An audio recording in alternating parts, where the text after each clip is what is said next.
Hey guys, welcome back to another watercolor landscape tutorial. This one is Maroon Bells. It's a famous mountain range in Aspen, Colorado, and I'm using a beautiful picture from Pixabay. I've been there before and I took some photos, but it was super foggy that day and I couldn't see the mountains, so my photos weren't great. So I'm using this exceptional photo from Pixabay as my reference image. For your supplies today, just make sure you have a set of watercolors. I'm using my Winsor & Newton Cotman set of 12 colors. For the best results today, make sure you're using 100% cotton watercolor paper. I'm using my Paul Rubens cotton watercolor journal, and I've used some artist tape all the way around the edges to get some beautiful, perfect white borders at the very end. Make sure you have a water jar, some paper towel for blotting, and a couple of watercolor brushes. I'll be using my Silver Black Velvet size 8 and size 4 round brushes. Are you guys ready? Let's get started. All right, we're going to start with a basic pencil sketch. And to do that, you want to find the location of where the water begins. It's a little less than a third of the way up. And the dark shadow of the mountain is just to the right of center, right about there. And then in between that shadow of the mountain and the water line, where the lake begins, you have just a little higher than center of that, the location of the yellow mountainside. And the mountainside comes up about a third of the way from the corner here. So I'm looking at all these little distances and measurements and trying to compare, the distances from each other to get the correct drawing. And you've got this area that's sloping up away from the lake. Don't draw individual trees, okay? We're just going to be doing clusters of trees, and since this is such a small painting, it's only about 4 by 6 inches, you want to make sure that you're just looking at larger shapes rather than each individual tiny detail, especially here at the beginning. We're just trying to get basic proportions and general locations of things sketched on. This one is a little bit challenging to draw. There's a lot of detail, but like I said, if you try to simplify it and see the larger shapes instead of immediately looking at all the details and getting overwhelmed by that, that will help you with this initial sketch. So I'm seeing the dark shapes of the dark trees sloping on the left side of the composition, and then you've got some of them coming in front of the big mountains right here. And I'm looking for dark shadow shapes like the shadows cast on the side of the mountain away from the sunlight. There's a strong shadow on this mountain. And then clusters of trees are what I'm indicating now, not individual trees. And over here, it's going to be very, very dark. So just draw as much information as you need to get started with painting, maybe a little bit of the areas that are in light, like the sloping hillside right here. So very loose and rough sketch at this point. Once you're happy with your placement of everything, then you can go back in and darken up any lines. For example, I'm going to darken that slope. I'm also going to kind of indicate these reflections happening on the water very lightly for this. And then we can go into the mountain range itself, which is so spectacular and so iconic. Many people can instantly recognize this from all those calendar shots, even if they've never been there. It's an iconic mountain range. So we want to get the shapes right. And that will be accomplished most if you can get your shadow shapes drawn in correctly. So there's this almost triangular shadow shape here, and any important creases or valleys that you see in the mountain range, do include those too. All of these clumps of trees can be overwhelming if you're looking at them individually, but try to squint at your reference photo, and whatever disappears when you squint is not as important. So that's one way that you can definitely simplify what you're seeing, break it down into bigger shapes, and erase any lines that are unnecessary. And then I'm just going to tighten up the mountain here in the center. This is the most important shape in the whole painting. I want to make sure I get this right. All right, so I'm going to tighten up this dark shadow shape on this one. Doesn't have to be perfect, but roughly the right shape. And if you want to indicate any of these angled cracks in the mountainside, you can draw those in. All right, so once you've got your sketch in, we can get started with paint. Almost always with landscapes, I tend to start with the sky in the background. So I like to work backwards to forwards. That just makes it easier to create the atmosphere that you're looking for, to get soft edges in the background so that it feels like it's receding. And then to make the foreground pop, we make that the darkest colors. And we see that in this photograph. This area over here is really in shadow. And this side is all illuminated by the sun and by the yellow trees in the autumn. It's going to be a lot of fun to see how we can capture that. If you need to activate your paints, you can spray them with a spray bottle, That helps get them flowing and juicy and ready to use. We're going to start with the sky. I have two blues on my palette. I have this ultramarine blue and this turquoise blue, and I think the combination of both of those will make a good sky color. So let's take a little bit of our blue and swirl it around on the palette and combine about a 50-50 mixture of both blues. And I want it to be fairly dark, so fairly juicy combination of colors, lots of paint, just enough water to get it flowing. We don't want it to be too diluted, but mix up enough that you can cover comfortably the whole sky area. So you can see how dark that is on my palette, and my paper is dry, so I'm just going to go in right away and carefully paint around the mountains.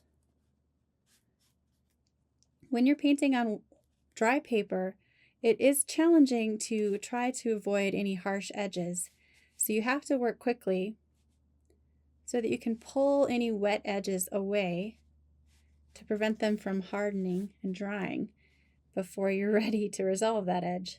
So I'm coloring in the whole sky quite quickly.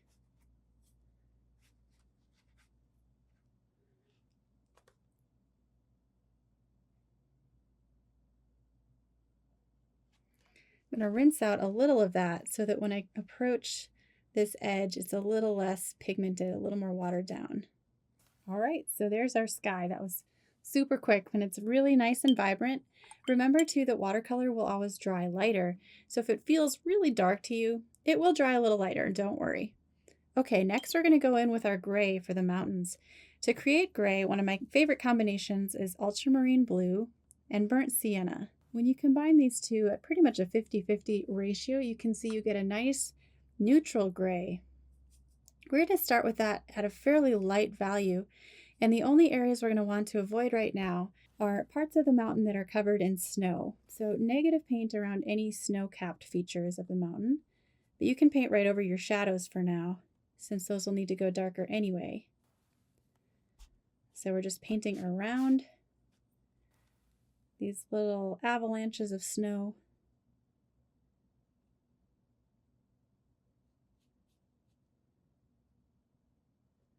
Have to work a little more carefully here. And if your sky is still wet, be so careful not to touch that with your gray, or the blue from the sky will just bleed right into your mountain. All right, so there's quite a bit of snow on top of this peak, and I'm just painting around that, avoiding it for now.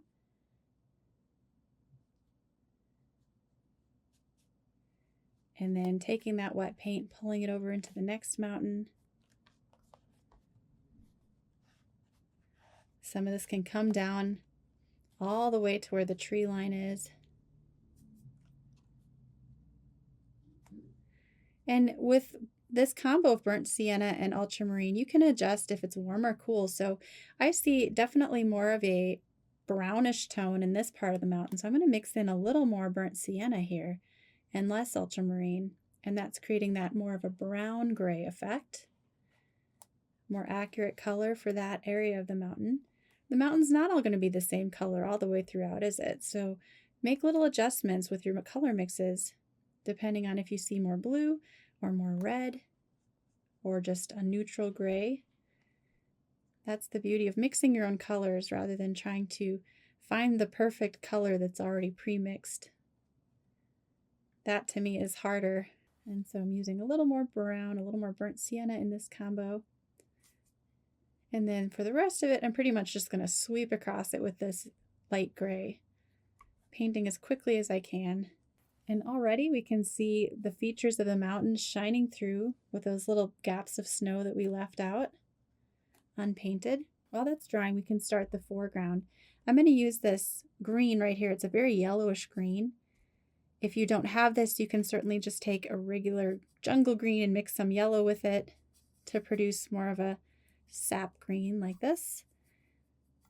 And we're going to start with this light green and just begin to paint everywhere we see trees that are not yellow but green.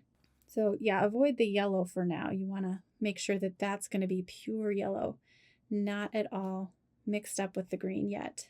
So sweeping group of very dark evergreens on this hillside, so I can pretty much paint over that cluster, and then there's a cluster of trees right here that's more of a green color. But right away, if you want to, you can start painting yellow as well. So I'm dipping directly into my yellow and applying that in the foreground right next to the green. This is wet next to wet. And notice how I'm painting loosely and quickly, not being overly concerned with details. Just jumping in with my large brush. If you want more of a pure yellow, make sure to rinse that green out first. And then you could even use a little yellow ochre, something a little more warm, to boost the effect of golden tones in your yellow in those trees. Or you could use burnt sienna for similar effect. I'm taking burnt sienna and starting to paint this foreground right up next to the water. And then for the reflection, you're matching the colors just above with the colors below. So I'm taking yellow and pulling it downward. If you've ever seen a Bob Ross video, that's how he paints his reflections. He just uses a downward motion of the brush. We're doing that here, except with watercolor. Using green now, and adding a little bit of water to help these colors look soft. Now for the water especially, I think wet and wet is going to work better. So let's go ahead and for the rest of the water, pre-wet the paper, and you can actually activate the color you just put down and just kind of soften it all if it's not working for you, if the shapes aren't looking great. Now with it pre-wet, you're going to see a different effect. It's going to soften a lot easier. So let's mix up a really dark green. And actually with a different brush, you're going to want to go in first with yellow. So let's take our pure yellow and maybe mix in a little yellow ochre. And let's do the yellow first. Everywhere we see it in the water, reflecting, using a vertical brush stroke to imitate the look of those tall trees reflected on the water. Then switch back to your green mix. I'm actually going to mix in a little bit of Payne's Gray to really darken that. And then start to paint trees in a darker color. If you have too much water on your brush, remove some of that so that it's mostly pigment, very little water. And then do a downward scooping motion of the brush to show those trees reflecting on the water. I'm going to remove some of that and then just kind of help the paint soften with a cleaner brush. And then going back in darker on this side, darker green. And then using our yellow ochre and gray and burnt sienna for the reflection of the ground on the water right here. While your paper's still wet, you can add details, dropping in color over the top of color, and it will soften in a lovely way. As it begins to dry, you might need to step back and leave it alone and let it dry completely before coming back in with more detail. I'm going to mix up some more of that gray with the burnt sienna and ultramarine blue. This time a little heavier on the ultramarine so that it's kind of a bluish gray. And I'm dropping that in.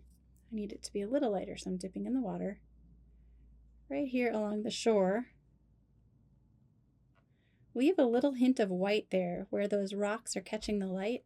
That really helps with the effect of water when you're painting a water's edge, to leave a little sliver of white there of the paper showing through. Then we're taking that dark gray and painting these sloping rocks. Careful not to cover up your white. And take some more of your yellow mixture for the foreground right here. And we're going to paint those trees in a bit, so don't worry if you're covering that up. Let's mix up some more dark green. So I have Payne's Gray and this jungle green in my palette, a little of the sap green, and painting with this dark green. Remember, this left side of the composition is going to be much darker, so keep your pigments dark over here. If you feel safer going back and just layering one layer over another, that's another way you can do it. But it's not going to look as spontaneous or as whimsical as when you just go in bravely, paint it all at once. So that's why I really like this style of painting. Alla prima it's called, all at once. So now we're taking that dark green and painting the whole left side of the composition. I need some more. I'm going to take some pure Payne's Gray and paint really dark along this edge, kind of showing the shadow sides of the trees. and then dipping in my green, completing the tree itself. This is very wet, juicy paint. Using my small brush, and then more pure Payne's Gray, painting some of these shadows cascading down on that hillside. And then we need to create the look of a reflection of that dark shadow from that tree on the water. So paint that right down into your water. Then you can take your other brush to kind of soften that out if you want. Mix up some more gray for the water next to that, and then continue with your dark color. So we went dark to light, and now we're going dark again right next to that. When you paint wet next to wet, it will blur together the same way wet into wet does. But it helps you keep those colors a little more pure and side by side. And we don't want any white spots in this area at all. It needs to be very dark, very nondescript, not very detailed. Just leave a few little hints of lighter colored trees in there, and that should be sufficient. Just enough information that the brain can register, oh yeah, those are trees over there. Okay, so now we can continue working on some of these foreground clusters of trees. We can take our dark combination of Payne's Gray and our two greens, and then paint some of these clusters of trees just behind this sloping hillside. Notice how I'm just using a large brush and moving with a downward brush stroke to create these clusters. And then where it meets the water, I want it to be somewhat accurate reflection, so I'm just darkening that to match more what I'm seeing in the trees behind it. A couple of dark black trees right here. If that's a little dark, go back in with your green instead. Try to think about painting groups instead of individual trees. I'm dipping in the water when I want to dilute the paint quickly, but remember to blot it on your paper towel to control how much water's in your brush. You don't ever want to introduce too much water onto your painting, especially if there's already water on the painting, because that's just going to end up being a blurred out, muddy mess. So keep dabbing on your paper towel to control the level of water that's on your painting. Right here, to create the effect of textured trees, just blotting the tip of my brush, moving upward along this slope. Don't make it too uniform or it'll look kind of fake. Make some of them a little higher than others. But you can see this is a great way to just simplify while creating an impression of something. I want some more yellow, so I'm mixing up some more yellow ochre and this bright lemon yellow. Adding pops of that to the hillside.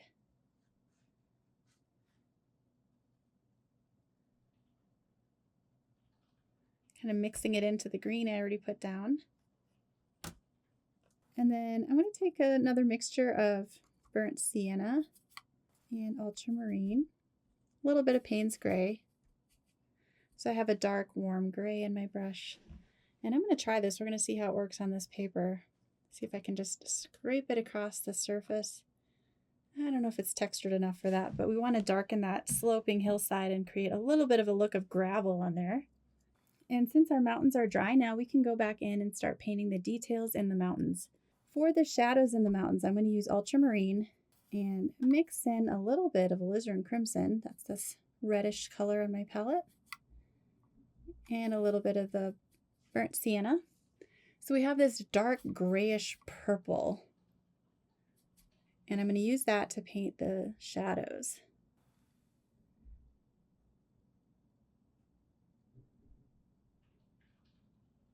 So there's the first main shadow.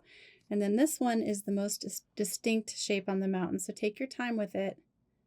Try to stay within the same character of your overall painting. So don't get so detailed here that it's looking different than everywhere else in the painting. But do glance at your reference photo for guidance and try to get it as close as you can.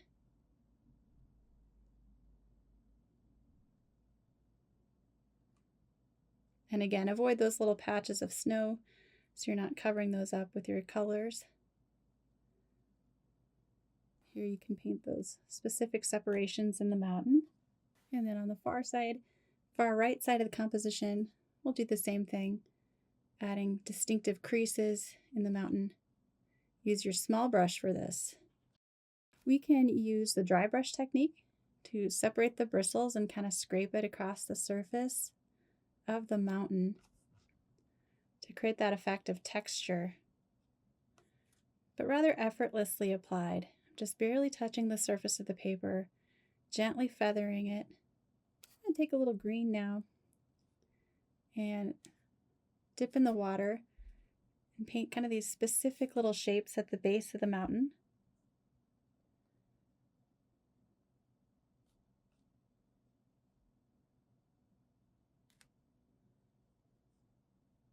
And darkening up those groves of trees. Try to see shapes, not trees, just clusters. And I see this overall circular shape with a few little highlights in it.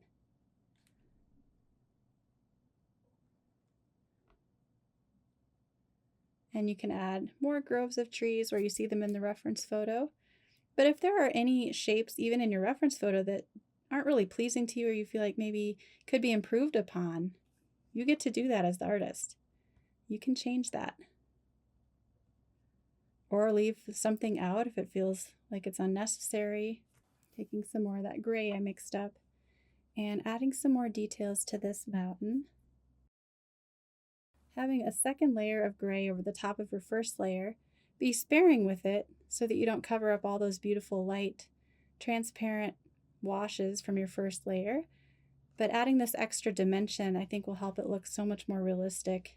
And it really just takes a second layer, I think, to get to this level of detail.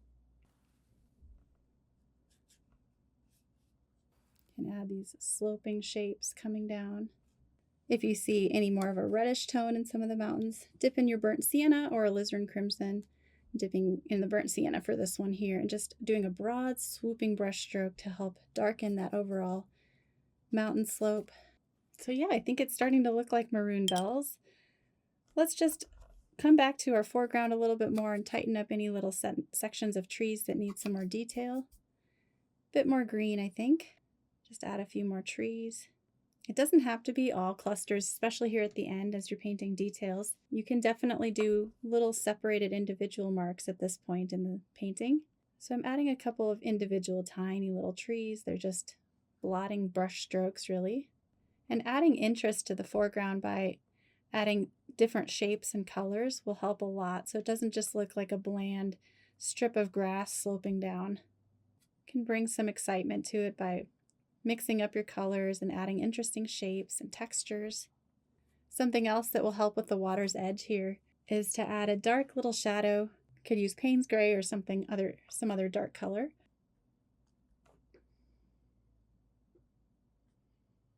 And to just separate the ground from the water. Doesn't have to be one long solid line. You can have little gaps in there to make it look more painterly. But I think that can help with the overall feel of water. All right, so glance over your painting one more time. If there's anything that's bothering you, you can always go back in and make adjustments. But don't mess with it too much. You don't want to overwork it. Just for color harmony, I'm looking at all the patches of yellow ochre that I see. There's some strong ones here and here. And I'm going to add a little more in the center just to help balance that out some more. And then I want to add a little pop of yellow of burnt sienna. Just a tiny hint of red here and there. It's an earthy red, of course. But yeah, there we go. I think that one's finished. So once it's dry, you can go in and remove your tape to reveal your clean borders. There we go. If you guys enjoyed this tutorial, please give it a thumbs up and check out these other videos all about watercolor landscapes. I'll see you soon.